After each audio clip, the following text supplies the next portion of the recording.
Is this the week we found out that the shrimps are toast? More shrimps.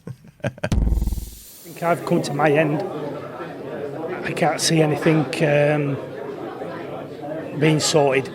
I just think we're gonna be by the end of this week, maybe, or by the 20th, we're going to be finished. What would your message be to Jason Whittingham, the owner? I don't think it's suitable really for TV, but I would just tell him to find his pen and sign on the dotted line. Now all those families, they've not been paid for 2 months. What are they going to do in the summer holidays? Some Morecambe FC fans speaking to Sky News on Monday. Felicity, what are they frustrated about? Yeah, that was a slightly glib tease because actually the story is really rather sad. Morecambe FC, a football club that's been in existence since 1920, is in dire straits, is in complete crisis and could be forced to close.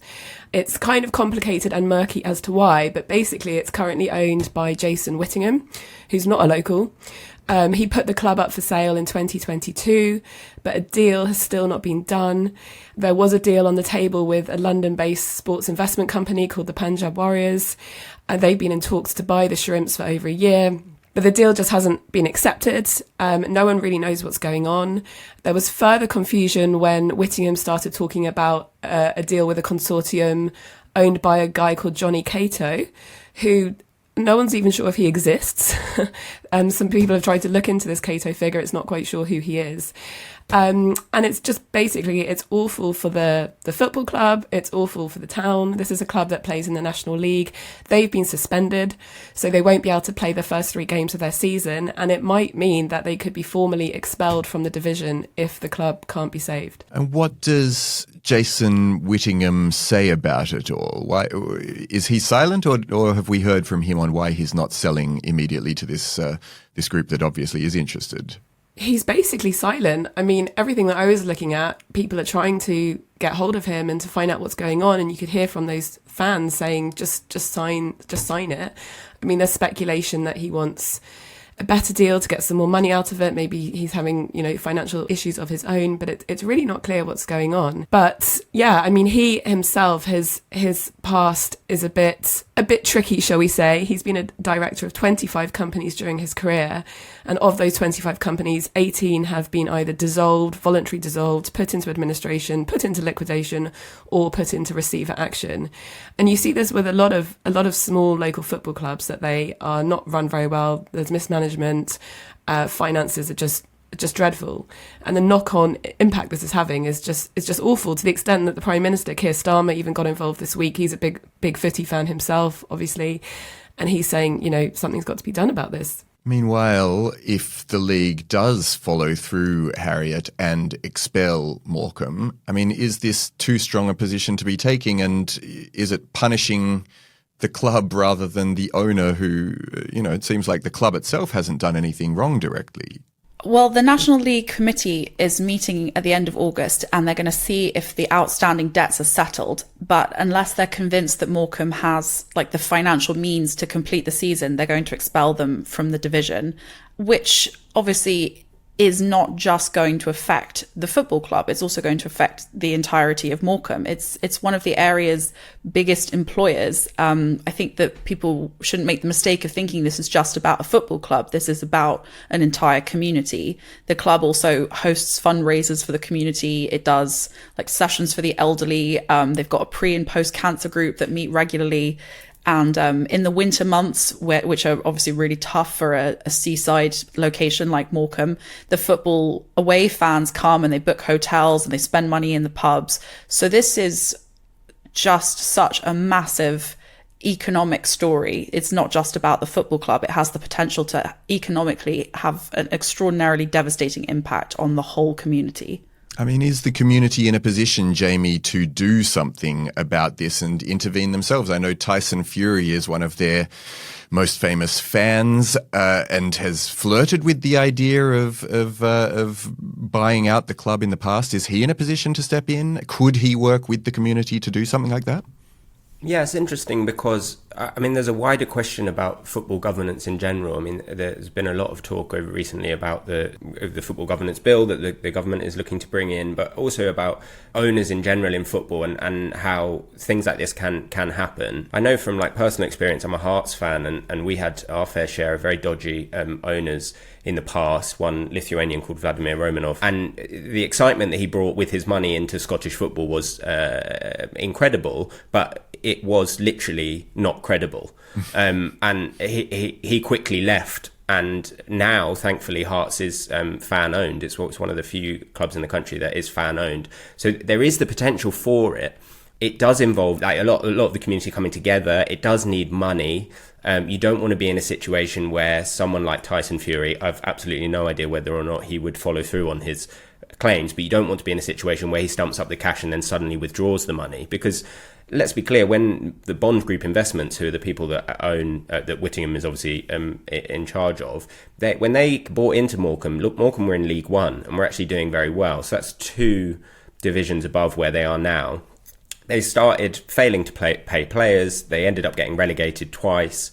You do need to have a vetting process to stop people like this coming in, because if Morecambe close, the debt that is owed, Whittingham will only pay a fraction of that, probably, because of the way that the bankruptcy works. And in that regard, it's a kind of, an easy win. He's come out and said that he wants to sell, and he's asking this Punjab Sports to get in touch with him. But ultimately, it feels like everyone is kind of passing the buck a bit. But there is the fit and proper person test, isn't there, that's meant to prevent potentially problematic owners from seizing control of clubs. And yet, as you say, Hearts, Bury, Macclesfield, now Morecambe, it keeps happening. Felicity, what is it that needs to change to help prevent this in the future? Yes, it's hard to say, really. I mean, there's a lot of excitement from some MPs like Lisa Nandy and other MPs up north who are very excited about the Football Governance Act and that this is going to bring independent regulatory powers to oversee it and to have tough new financial regulation to make sure clubs have long-term sustainable futures and stronger tests to stop rogue owners and all that sort of thing. But I mean, as you said, Arion, the EFL has an owners and directors test in place, and they had it in place when Bond Group Investments bought Morecambe, and Whittingham and his associates passed it. So it's hard to know whether Parliament's plans are actually going to work. And there was a comment piece in the Times that was actually quite scathing about it, because one of the things they're going to do is license clubs. But as the Times was pointing out, the licenses are not awarded to individuals, they're awarded to clubs. So it wouldn't be Whittingham who had lost his license, it would be Morecambe. And there's lots of other things that people are saying that are a problem. If it hadn't have been Whittingham who bought Morecambe, who else would have bought it? Like, a lot of these clubs are basically financial black holes that no one really wants. I mean, certainly it would be good to get them back into the hands of fans and locals if they can stump up the funds. But it's very, very expensive. I mean, there has been a trend recently, I guess, for American celebrities to come in and buy up clubs. So you've seen that with Wrexham, which was bought by Ryan Reynolds and the guy from It's Always Sunny in Philadelphia, whose name I'm passing on. And then I started watching Brady and the Blues last night, which is Tom Brady buying Birmingham, which is really a really fascinating watch. But, that's very, very wealthy Americans who also, come in and sometimes make, mistakes. Tom Brady, the first episode is devoted to Tom Brady making some very, very bad mistakes. So, you need a lot of money, basically. I think that's the problem. And even then, not only do you need money, you need sort of long-term thinking and planning and it remains to be seen whether someone's going to come along and give that to Morecambe. And presumably the solution can't just be very wealthy Americans sweeping in, because the broader issue, Harriet, is kind of the deprivation of coastal towns themselves. I mean, why is it that coastal towns, often associated with kind of leisure and escape, have become some of the most deprived places in the UK? Well, a few years ago, I was given a grant by local trust to travel around to some of the most deprived areas of England and report on what was going on there. So that was a year-long fellowship. So I spent a lot of time in coastal communities like Mablethorpe and Skegness in Lincolnshire, at Plymouth, Withensea up near Hull, South Shields, Isle of Sheppey, Blackpool in particular. And there were a lot of the same stories. These places used to be beautiful, popular holiday resort destinations, and then came this boom in foreign travel to outside of the UK, compounded by a decline in coastal industry and economies like fishing, then the financial crisis, then they were hammered by austerity cuts. Blackpool had some of the worst in the country, for example. Then Brexit, so areas like Cornwall or the northeast from Newcastle down to Hull just got absolutely hammered by Brexit as well, and loss of EU subsidies and damage to fishing industries. And then COVID was kind of just a nail in the coffin, basically. But the big thing that they all had in common, all of them, was a decline in community infrastructure. So community centres had been defunded or shut down, pubs had closed, churches were closing, bus routes, in particular bus routes were closing, working clubs. So there was nowhere for communities to gather and meet, and isolation was just cited over and over again as a main cause of mental ill health, of community erosion. So in that sense, places like Morecambe, the football club, it just becomes this central meeting point where people create friendships and gather and have these interactions that are absolutely vital for mental and emotional well-being. Is there, Jamie, a happy ending to be found here? Do you imagine there will be a rescue of the club, or do you think that we're watching the very last days of Morecambe FC? I have hope that something will come through and that maybe he'll sign the deal and they'll be able to pay their wages and get back on the pitch. I think more generally, and if we're talking about what the government can do or maybe what the state can do, there's much more that can be done to invest in local community clubs, in making things easier. I used to live near Dulwich Hamlet, and they were in a long battle over their ground with the council and with developers who wanted to turn their ground into flats. And there was, regularly like 3,000 people coming to watch Dulwich Hamlet play, who are in a lower division than Morecambe, because it was a community club that people were interested in.